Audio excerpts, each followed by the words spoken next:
Greetings everyone, my name is Etterville, and welcome back to my Let's Play of Mega Man Maker.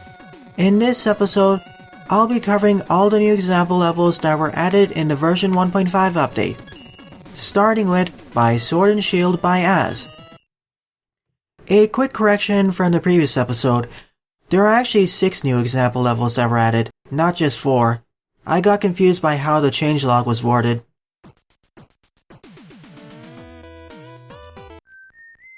I also turned on the level timer just for fun, just to see how it works. Alright, it pauses when in the pause menu.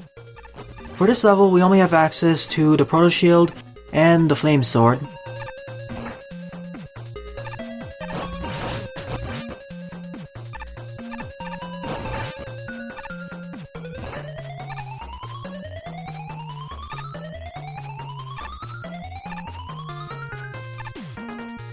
We're already using the rain here, as well as enemies from Mega Man 8 and Mega Man 9.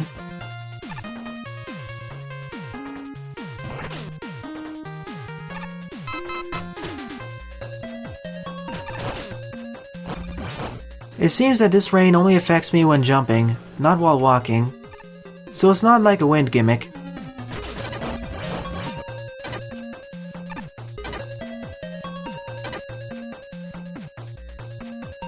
And it appears that we can recolor these maces now.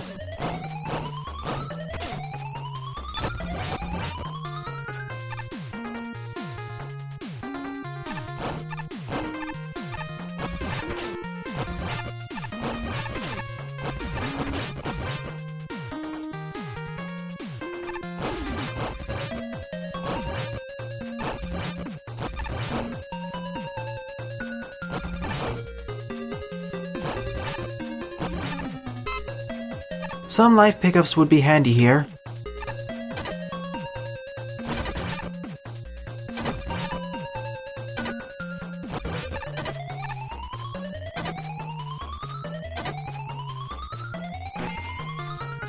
There's an E-tank.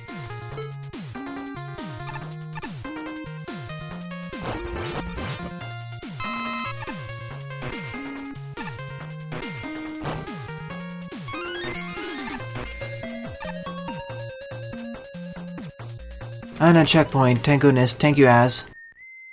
It appears that the timer still runs when the ready screen is up. That should be fixed.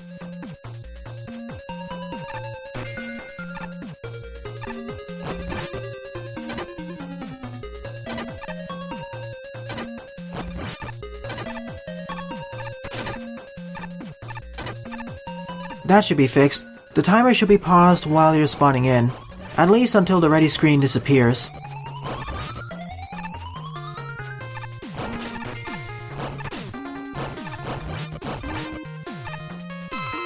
Taking care of these hotheads is rather frustrating, especially with the sword, unless you're jump slashing at them.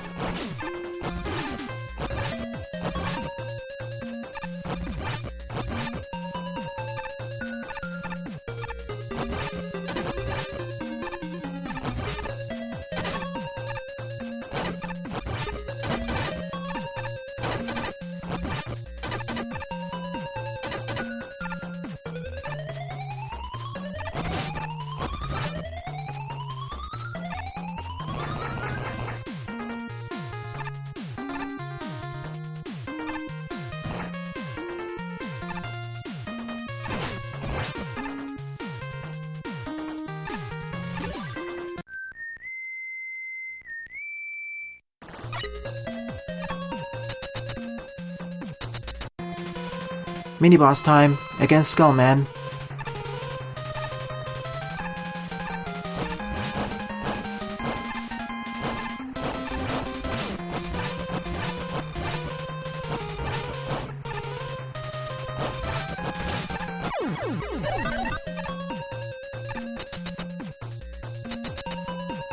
Another nice thing in this engine is that now multiple bosses can have their own sets of weaknesses and strengths.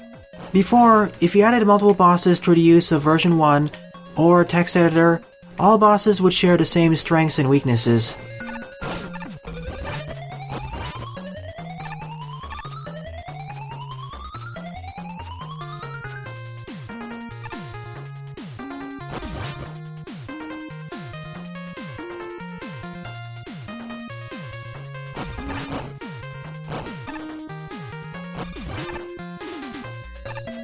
Huh, there is an invisible stopper there. That isn't usually the case with shield attackers. Regular shield attackers, that is.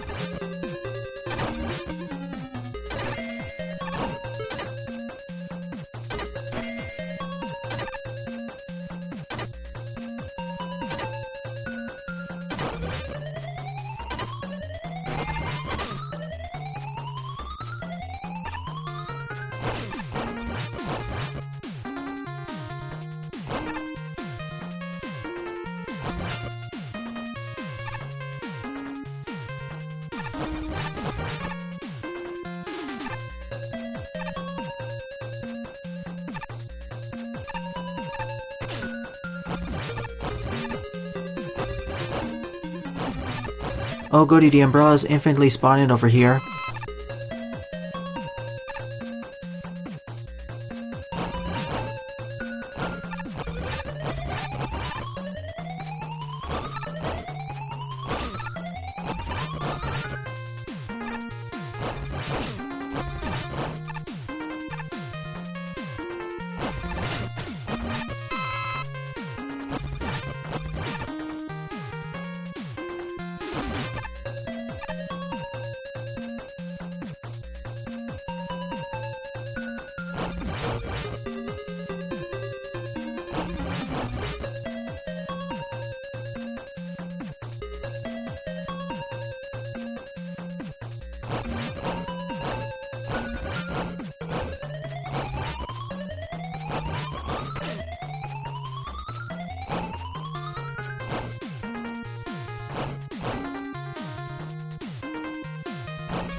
This rain variation actually has lightning. Can it hurt me though?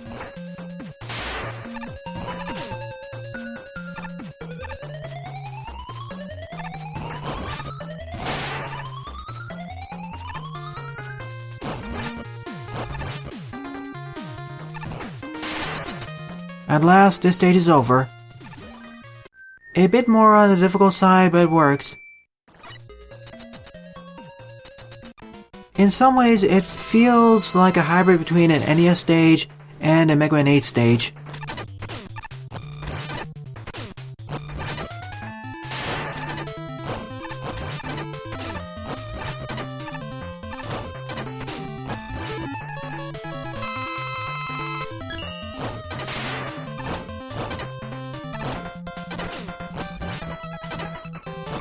I need to get used to the flame sword here. It's a fun weapon to use, but it's not the best against rather durable enemies. On to the next level, which is Desert Base, also by Az. I'll be editing down these loading times in post. And before I forget, the previous level was definitely a traditional level, even though you only had access to Proto Man and the Flame Sword.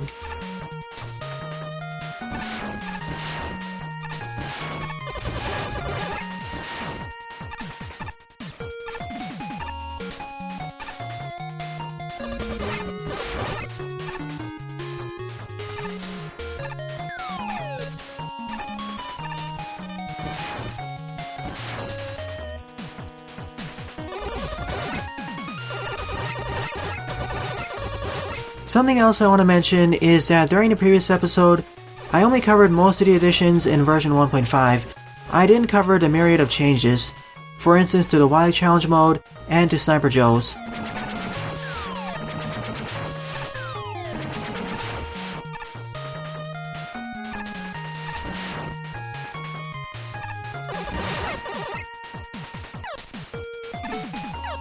Hello there, Joe Classic.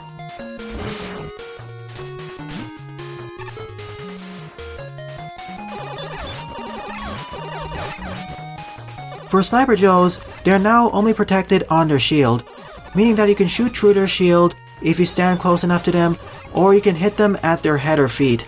So it's a lot more easy to destroy them now.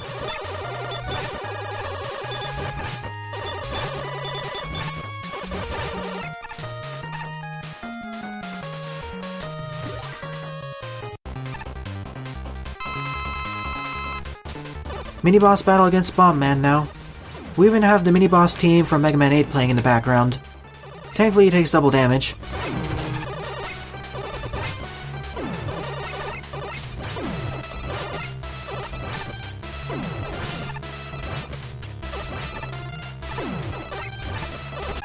I wish there was a way you could mod their invulnerability frames, maybe halve them or set them to none. Perhaps for a future update. And by defeating him, we get the Crash Bomb.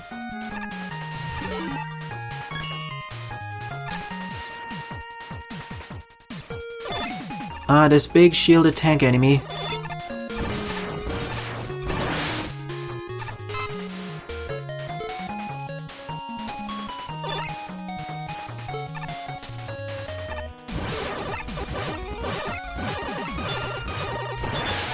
Nice usage of the animated sunset background from Tomahawk Man's stage.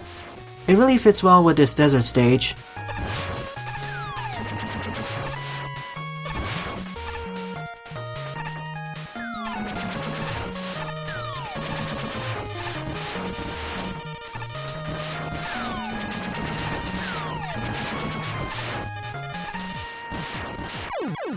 What just happened there? I thought I still had access to double jumping. Or I hit an invisible ceiling.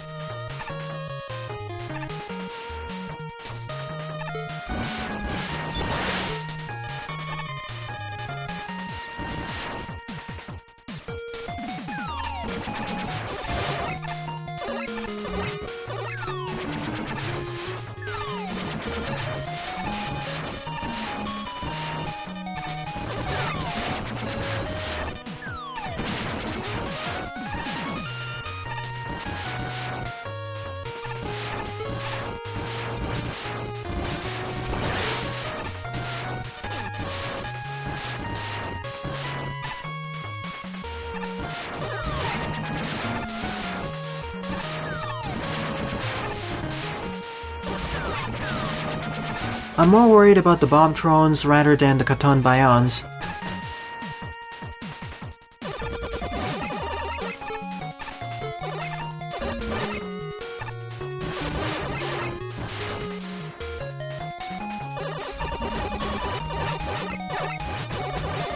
Didn't these enemies originate from Mega Man 7? According to the level editor, they're from Mega Man 8.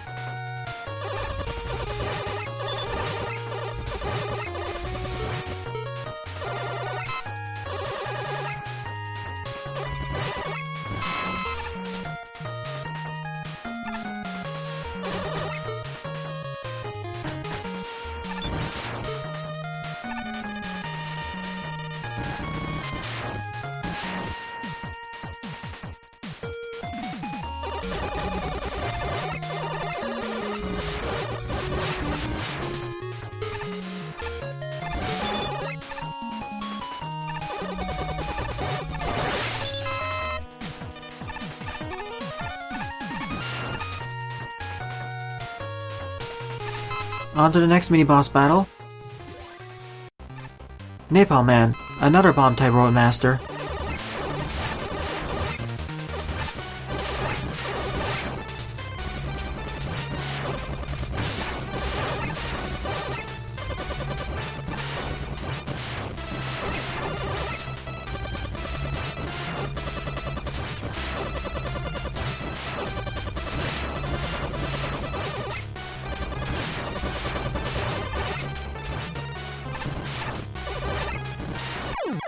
Oh, he just had one hit point left. Darn.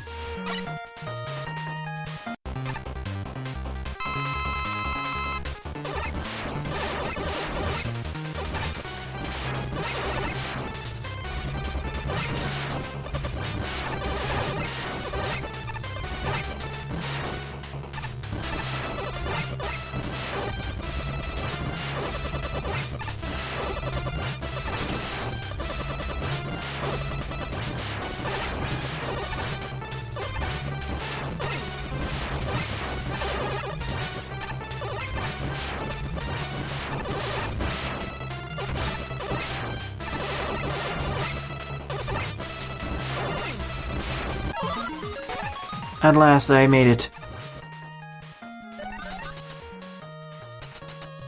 And now I gain access to the flash bomb thanks to the boss. On to the last segment of the stage. This stage feels twice as long as a traditional Mega Man level, from the NES titles that is. It feels more accurate to Mega Man 8 though, as those stages always had a mini-boss in the middle.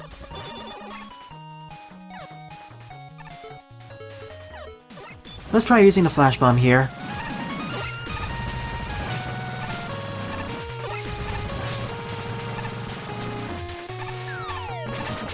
We have the new drill missile. In fact, in some ways it's better, as the explosion has a longer duration, and you can have two of them at once. Fire Tellies, a Fire Telly spawner, and TNT. I see what we're going for.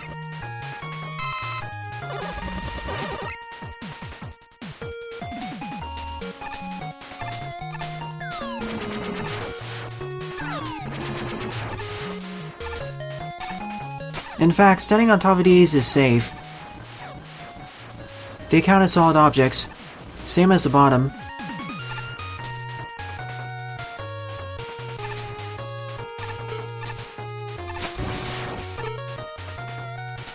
There is a short delay before the TNT goes off though.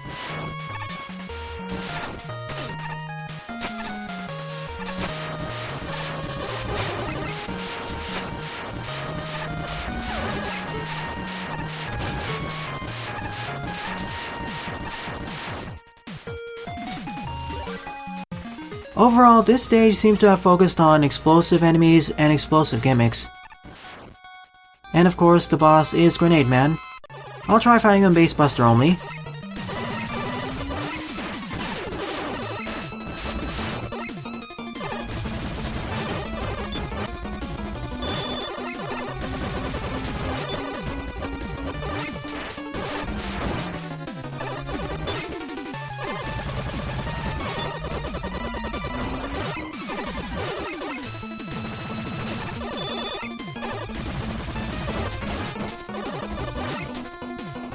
Oh, he's going into his critical mode. This is the first boss in this engine that actually has a critical mode. Then again, the first time critical mode for bosses was added to Mega Man Classic was in Mega Man 8. This was a fun, bomb-oriented level. In fact, I'd say it was more fun than the previous level, though it was certainly harder in several categories. On to the next one, Double Trouble, also by Az. This will be a boss rush level, where we need to fight a series of two bosses at once.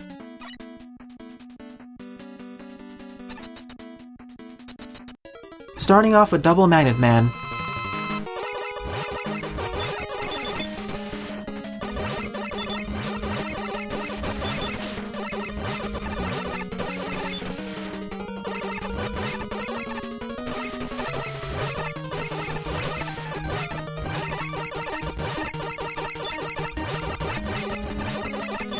Thankfully, each one of them takes double damage from my buster, and you need to destroy both of them before the doors unlock.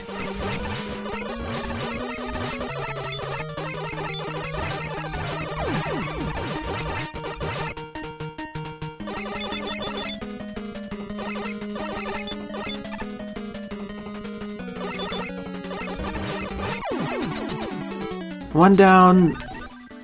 I don't know how much left to go. Let me try something. If I go down this blood water, will it count as a death? Yes, it will, because I didn't defeat the boss yet.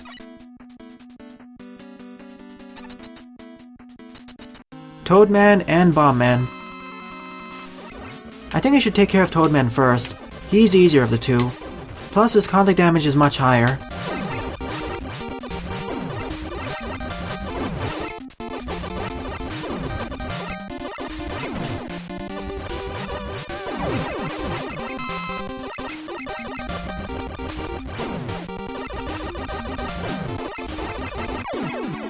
See, not too bad. In fact, in some ways it was easier than the previous one. Down the blood water we go. Who's next? Back to regular water. Crash Man and Metal Man. I think I should take care of Crash Man first.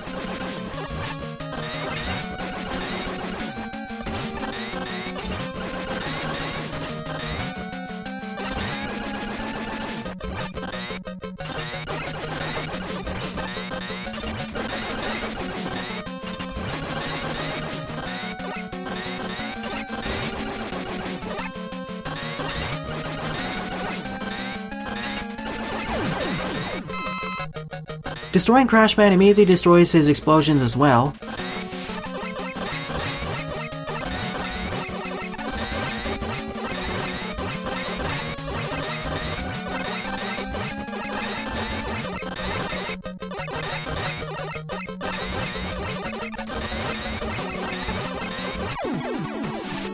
I'm also really thankful that Az made it that these bosses drop large life pickups. This will be super handy for the really hard dual bosses. Time Man and Iceman, while underwater too. Let me take care of Iceman first.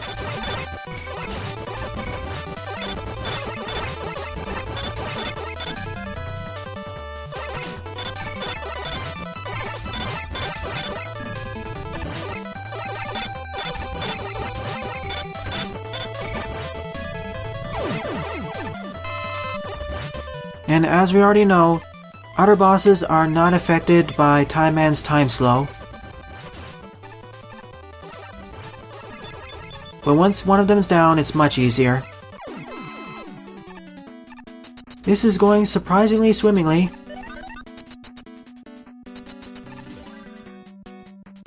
On to the last one.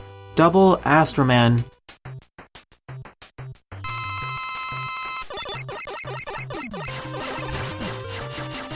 He's gonna use his Astro Crush attack.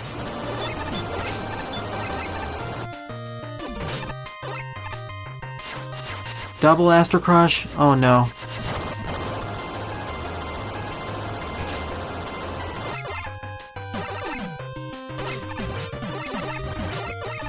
And on the top left is that skull icon, meaning that in order to complete this level, I need to destroy both of them here.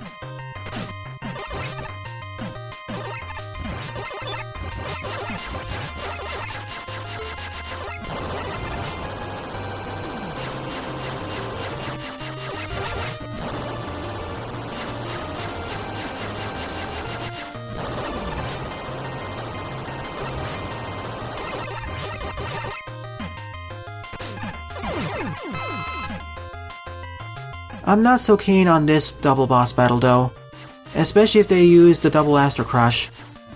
It gets even worse if there is more than 2 of them. You can have up to 10 active bosses at a time on screen. Just imagine 10 times the Astro Crush. It'd be almost undodgeable, unless you abuse the Flash Stopper or Bright Stopper. Well, I already imagined a Kaiser level with that premise.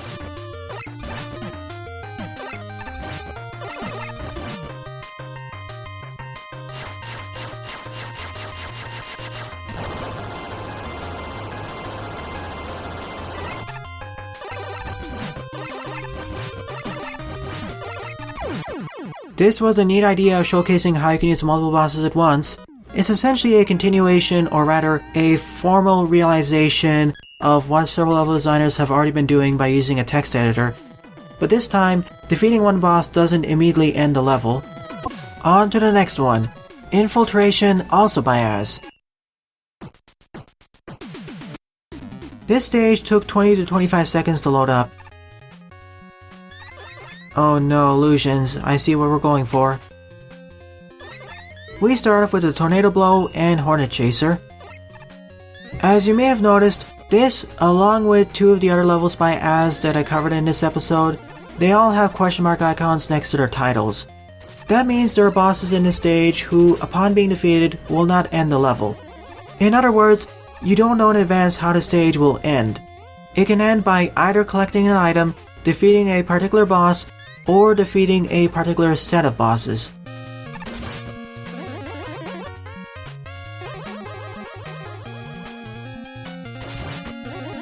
These shield attackers are so much easier to deal with a projectile weapon, especially as they're one-shot by the charge shot.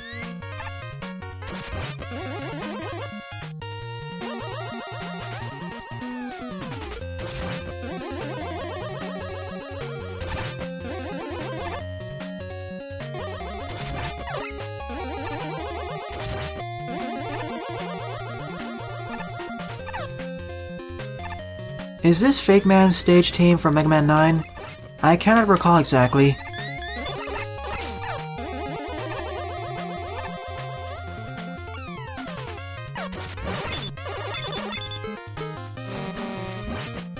Oh, how I love the Hornet Chaser.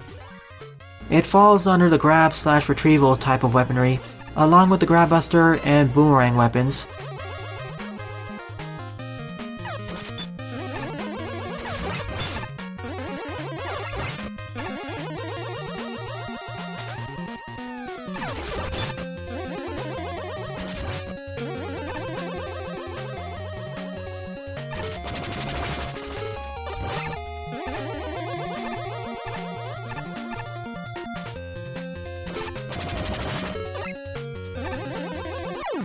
Yeah, I knew I was gonna die at least once here.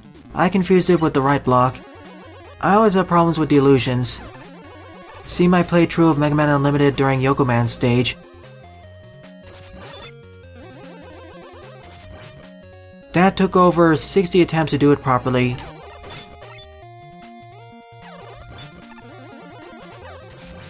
Now just imagine all the troll levels using the illusion blocks.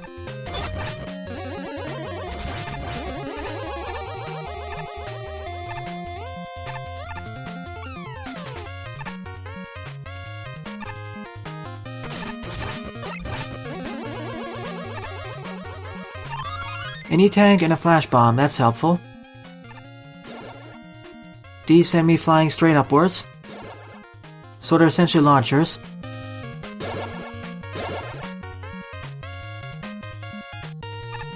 Nice way of introducing the different colors as well. First mini-boss is Tornado Man, but we have two doors here. Does this stage have alternate pathways?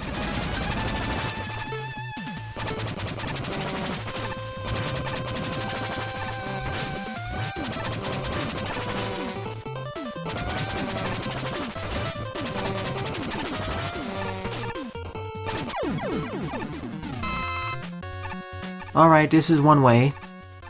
So either I missed an alternate pathway, or it's just there for show.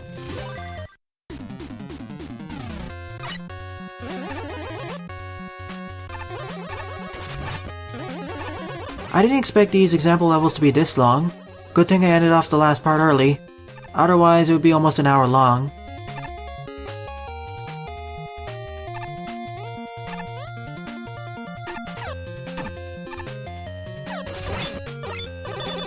Introducing the Astroman switches and doors.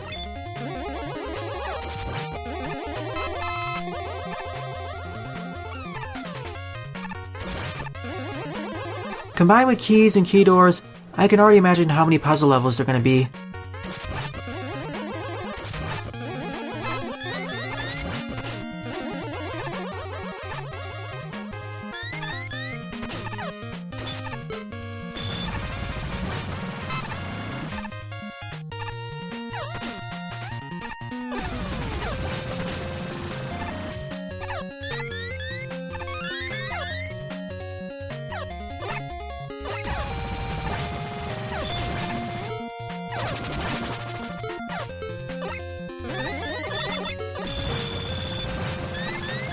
The flash bomb is wonderful.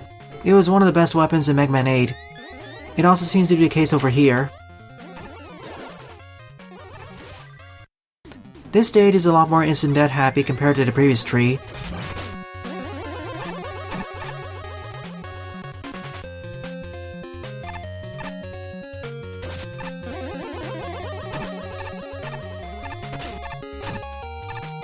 This gray switch is for resetting all the doors back to their original positions.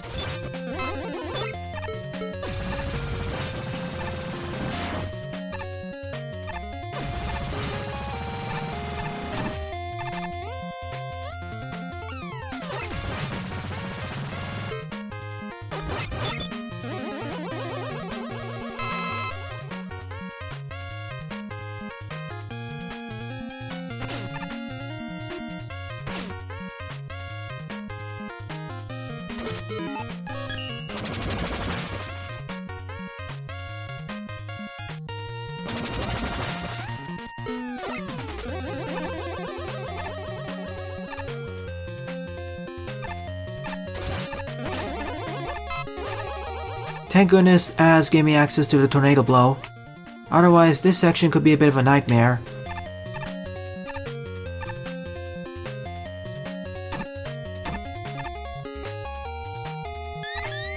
And I can already imagine the Kaizo levels now, along with the Metroidvania and boss rush rooms.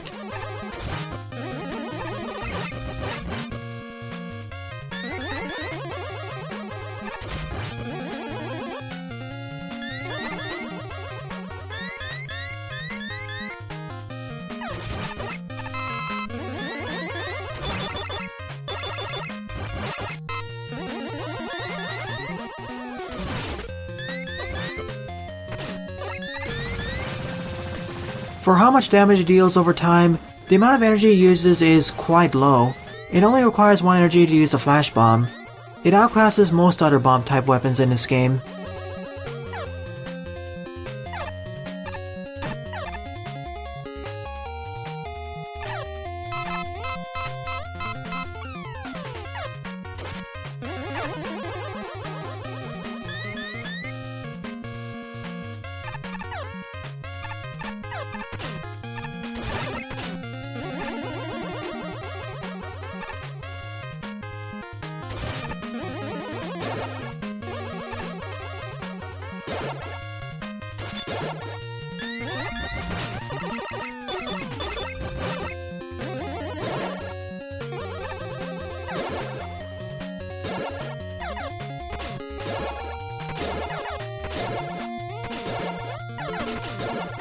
I didn't realize that could happen. I didn't think the Galaxy Man teleporters reset your invulnerability frames. Back over here. Those enemies are rather frustrating to deal with, especially if they can stun lock you. Nevertheless, we're at the end of this level. That was the hardest part. The boss is Single Astro Man. Let me guess, his weakness here is a flash bomb.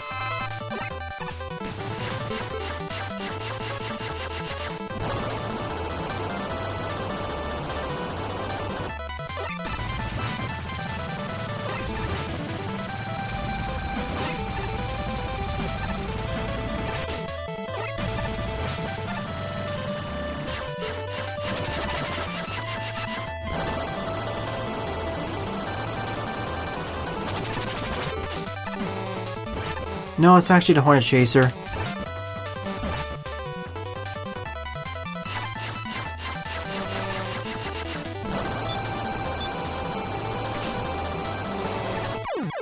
Out of all the levels I played by Az so far, this was the toughest one. Mainly because of the illusions and that last section.